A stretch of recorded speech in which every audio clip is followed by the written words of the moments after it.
Hello, I hope you're well. Ruth Omboin Juguna, 360 degrees holistic wellness channel. Just having a quick discussion. I actually have a meeting coming up in a few, so let's quickly do this. And what I want us to discuss is really self-care, and I'm just want us to look at the components of self-care, or what we mean when we talk about self-care. So the first thing I want to say during self-care or about self-care is there's no shame in asking for help.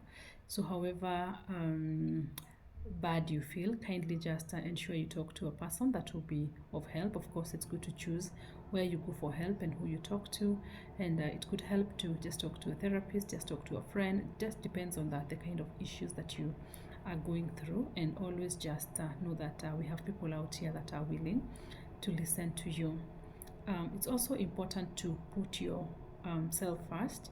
This is for the simple reason that you cannot be of use or of help to other people if you are not okay. So you need to ensure you are okay first before you also address the issues that are pertaining other people or other things. So just ensure you put yourself first and that you deal with what you're going through. You ensure that you're okay so that you're able to help the other people. It's okay to spend time alone, even as a part of self-care. Most of the time we feel like we need to spend time with other people that are around us or that will listen to us, but that sometimes mimics what we are feeling, or we are not able to really go through the whole process, the whole emotion. So there is nothing wrong with being alone. Just take time and be alone and feel the whole issue. Just go through the process as a person. It is okay to stay at home. You don't have to go out there and meet people or do some things to really try to deal with it. If you feel like the energy you have is just to live from your bed to the couch, that is still okay. So if you're home, it's okay to still stay at home, and that will be fine. There is nothing wrong with that. So the other thing that is there is it's also important to say no. There is nothing wrong with saying no, and saying no is actually a very big part of self-care. Most of the time we want to please other people, and I know I have struggled with that a lot, trying to be a people pleaser, trying to do everything for everyone else, and then you sometimes don't set the boundaries that you should. So setting boundaries and saying no go hand in hand. It's also saying that you cannot push me beyond this level, or I can't take it from this point or this perspective. So there is nothing wrong with you saying no. And the last thing maybe I'll talk about, or I'll talk about two more things.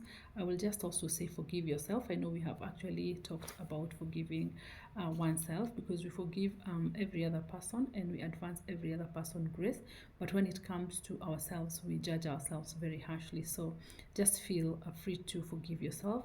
We are people, we make mistakes, and no one should make you feel like you're the worst person in the world. Just advance yourself grace and forgive yourself. And the other thing is really just ask for what you need. People will not know what you need, and if you don't express it, like clearly and how you want it done, then you will keep blaming people for what they are not doing, or not doing things the way you want them done. So keep saying, this is what I need, this is exactly how I need it. I don't need to keep talking about this, but you should actually be sensitive to this kind of an issue, and this is how I'd like that we carry it forward. So I hope that is helpful, and I hope that we will have a week full of self-care, and God will richly bless you. Continue to share, continue to subscribe, so that we continue to embark on this life journey, and just strengthening one another, helping one another, and healing together, regardless of whatever we are all going through. God bless you, God keep you, and talk soon. Thank you, and bye.